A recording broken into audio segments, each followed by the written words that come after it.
Good morning students. आज की class में हम पढ़ते हैं पाठ 12 जिसका नाम है मज़ेदार कबड्डी।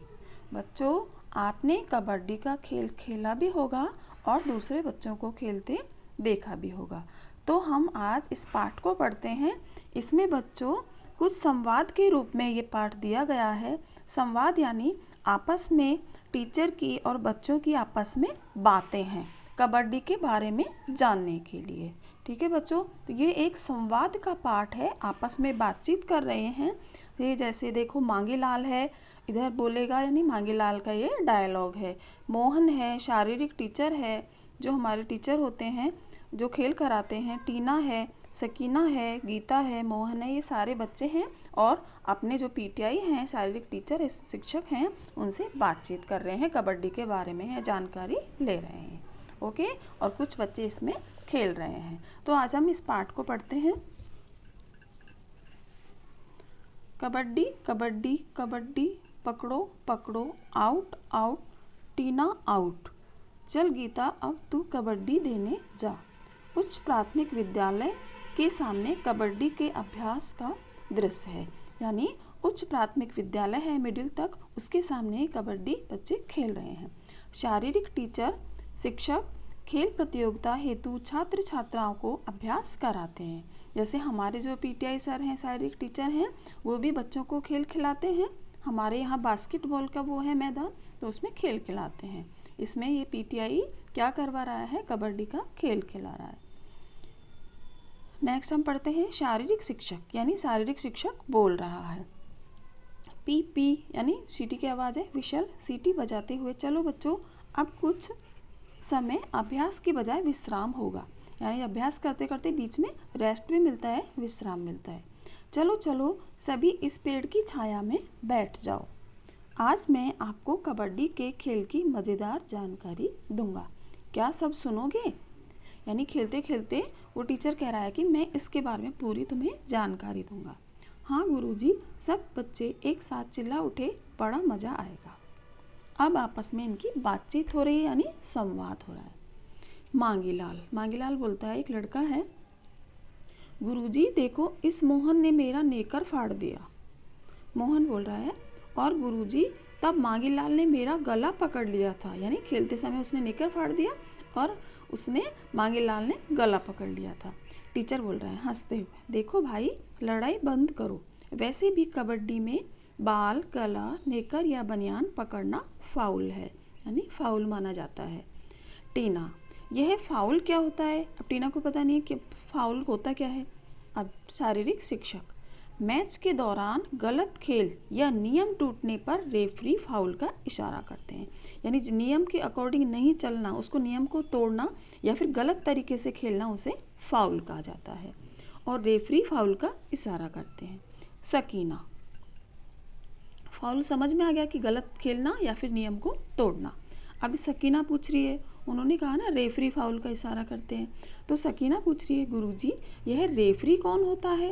अब टीचर बोल रहे हैं मैच खिलाने वाले रेफरी, अंपायर, निर्णायक आदि कहलाते हैं, यानी जो मैच खिलाता है उसको रेफरी भी कह सकते हैं, एम्पायर भी कह सकते हैं या निर्णायक भी कह सकते हैं।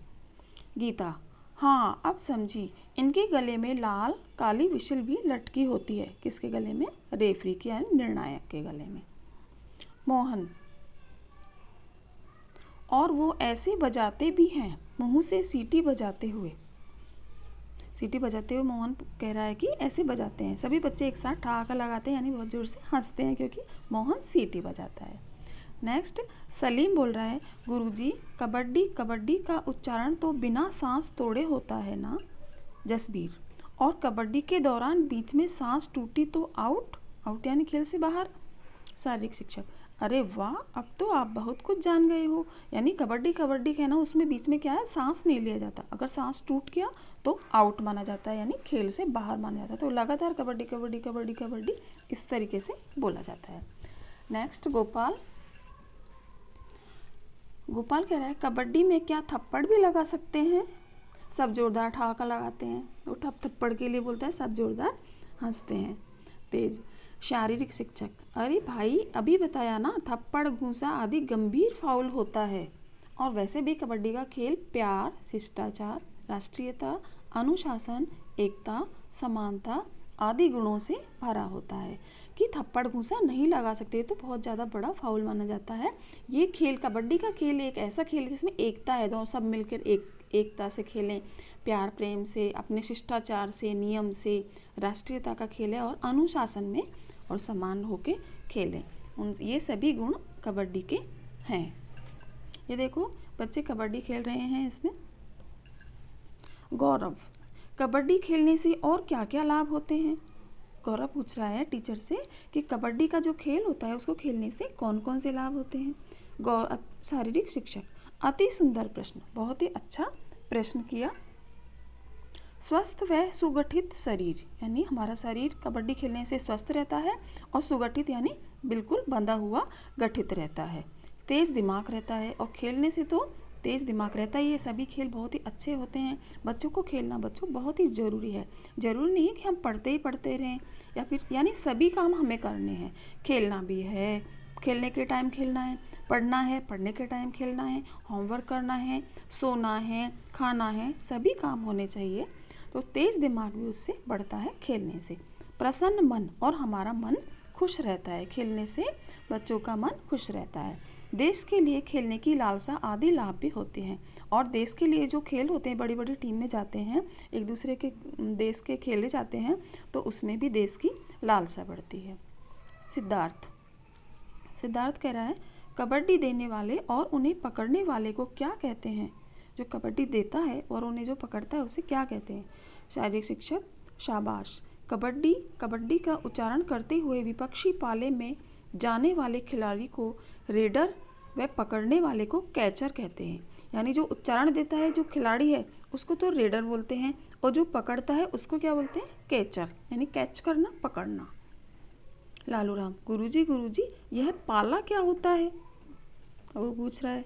टीचर, आयु वर्ग आदि के नियम अनुसार कबड्डी का मैदान, कबड्डी कोर्ट होता है जिसे आप लोग पाला भी कहते हैं। कबड्डी खेलने का यानी जो मैदान होता है उसे पाला कहा जाता है और कबड्डी कोर्ट भी कहते हैं इसे, और हम अपनी भाषा में पाला कहते हैं कि मेरा पाला है, ये तुम्हारा पाला है, दो टीमों का पाला हो जाता है।